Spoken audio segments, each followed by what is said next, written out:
the building. We're still waiting to get more people inside the arena. In the meantime, please welcome his senior advisor for policy, Mr. Steve Miller. To get my fair share of abuse, singing words gonna vent our frustration. If we don't, we're gonna blow a 50 amp fuse. Sing it to me, honey. You can't always get what you want. You can't always get what you want. How are we all doing tonight, Florida? You know, it's always so exciting when we get to come to this state where the primary really took off in a major way. And of course, this is Donald Trump's second home that he loves so much here in Florida. And I believe that it is going to be the state of Florida that sends Donald J. Trump to the White House.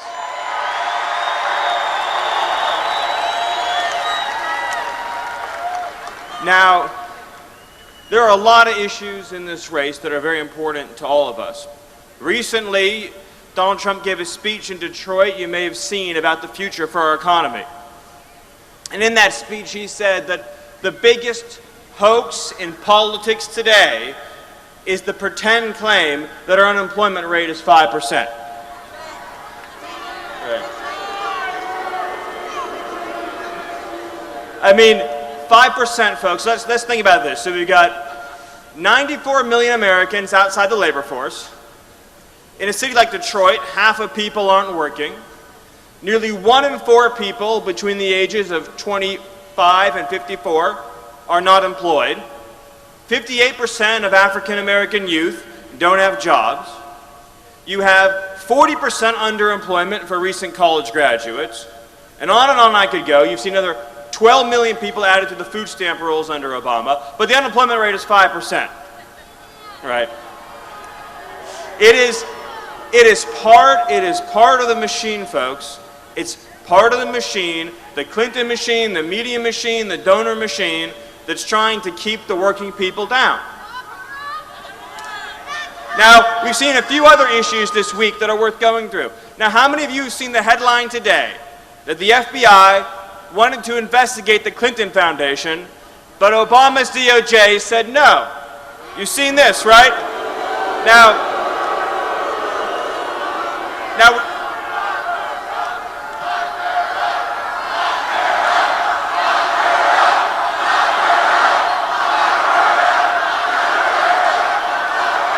I love this crowd.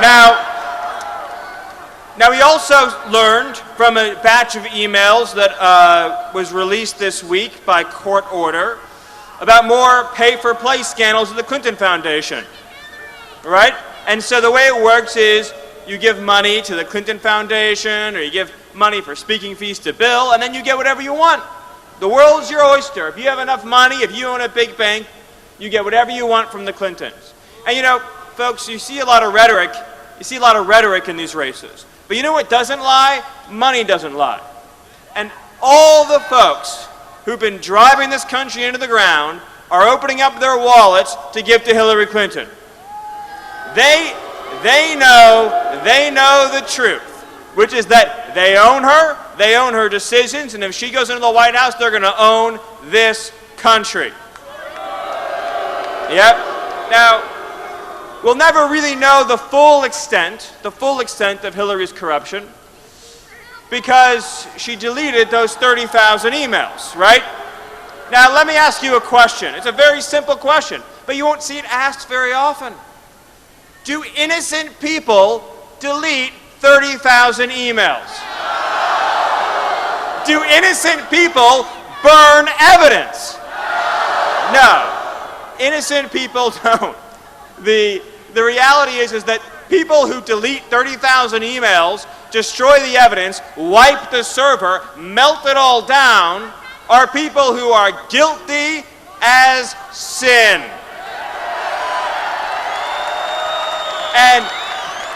And I have a feeling, folks,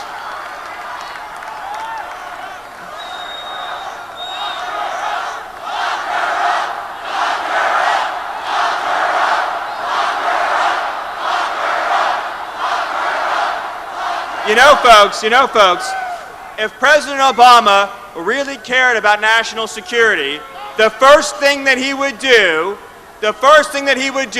is indict Hillary Clinton.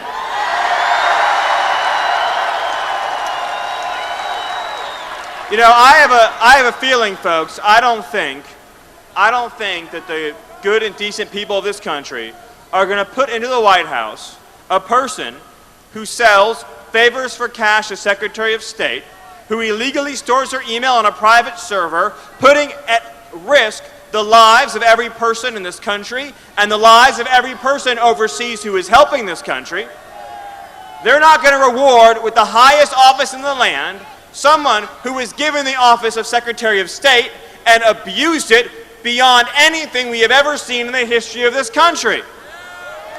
How can you say you're qualified to be president when, as Secretary of State, you violated the law, risked our security, and nearly burned the entire Middle East to the ground? You know, I mean, think about what the world looked like before Hillary Clinton became Secretary of State. We weren't even talking about ISIS, were we, folks? No. You know, and Iran didn't have $150 billion, and Iran didn't have $400 million in ransom either. Libya had turned over their WMDs to the United States and was basically in a state of cooperation. You had Iraq beginning to become a bit more stable. And of course, Syria wasn't torn and engulfed and suffering in this brutal, awful, terrible civil war. Hillary Clinton's record really, I would argue, makes her the worst Secretary of State in the history of this country. And there's a lot of young people out there who want to have hope in the future. They dream of a future where we're not mired in these horrible wars, where terrorism isn't spreading across the world, where people don't have to live in fear, whether it be fear of poverty, or fear of violent crime, or fear of terror. But all Hillary Clinton will deliver for this country is more terrorism, more crime, more war, more poverty, more suffering. You know, and frankly, folks, that's one reason why I think that Jill Stein is actually going to get a lot of Hillary Clinton's votes. Because I don't think that the Democrat base is going to vote for pro-war, pro-Wall Street, pro-TPP Hillary Clinton. And I will tell you this, though.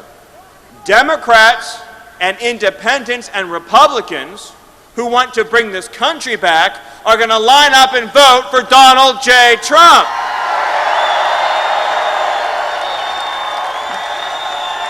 And let me tell you what they're going to get when they vote for Donald J. Trump.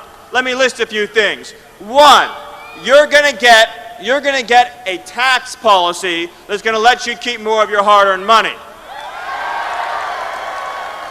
You're going to get an end to a government that takes your money and wastes it like it means nothing. You're going to get a VA system that takes care of and protects our veterans. Yeah. You're going to get a president who's going to protect Social Security and Medicare and not let it be destroyed by an open border. You're going to have a president who's going to reform our regulations so young people with dreams can start a small business and create jobs in their community. You're going to have a president who's going to change our energy policy to unleash an American energy revolution that's going to make energy cheaper, that's going to make electricity cheaper, that's going to make our manufacturing more competitive because the price of energy will go down, and it's going to bring trillions of dollars in wealth into every community in this country. Let me tell you what else you're going to get. You elect Donald J. Trump, folks, and for the first time in your life, you're going to have a secure border. For the first time, folks, for the first time, the wait will be over. You're not going to have to wait anymore. You're not going to have to wake up wondering, when will Washington do it? Because, folks, brick by brick, that wall is going to get built.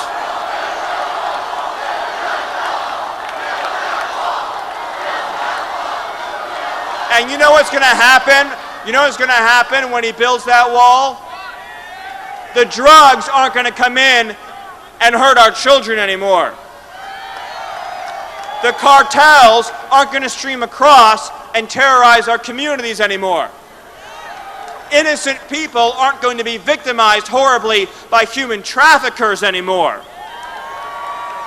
We're going to have a situation on our border that isn't mired in violence and chaos. We're going to have a border that is fitting the United States of America, a border that makes us proud of our country.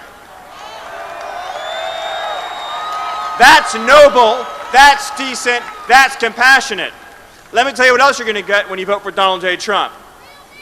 You're going to get a trade policy that keeps jobs and wealth and opportunity right here in America. The TPP, the Trans-Pacific Partnership, that's not going to happen. NAFTA is going to get renegotiated. China is going to follow the rules. And American workers aren't going to be in a race to the bottom with countries that have no labor protections, no environmental protections, and that just drive down wages and reduce living standards right here in America. Folks, the American worker shouldn't have to compete unfairly with workers in foreign countries earning pennies a day, being subsidized by central governments, cheating, dumping products, manipulating their currencies. We need to have a rising standard of living in America. When Donald J. Trump says he's for America first, that means every single trade deal that goes onto his desk will face one test, and it's this test. Is this trade deal good for the American worker? You know, folks, it's not that complicated, or at least it shouldn't be, but our politicians in Washington just don't get it. They see the trade deal and they ask themselves, will it be good for China? Will it be good for Vietnam? Will it be good for Colombia? They never ask the simple question, will it be good for the people in this room? But Donald J. Trump will never, ever, ever forget who he works for, and he works for all of you. He has no special interest but the people in this room. And most importantly, folks, most importantly, Donald J. Trump wants to make sure that every American child today can grow up in a country where their needs come first, where their hopes and dreams can be realized, where they can live free from the scourge of crime, free from the horrors of terrorism, and liberated from a political system that today serves only the wealthy and the powerful. When Donald J. Trump's elected president, folks, every kid in America, including the kid in the poorest community with the least money, will have their needs put equal to the needs of every single powerful lobbyist in Washington, D.C. It doesn't matter if you have a penny to your name or if you're Warren Buffett. It doesn't matter. If you're an American and Donald Trump is president, he's not going to ask you how much is in your bank account. He's going to ask you, are you an American citizen? Because if you are, I'm going to fight for you.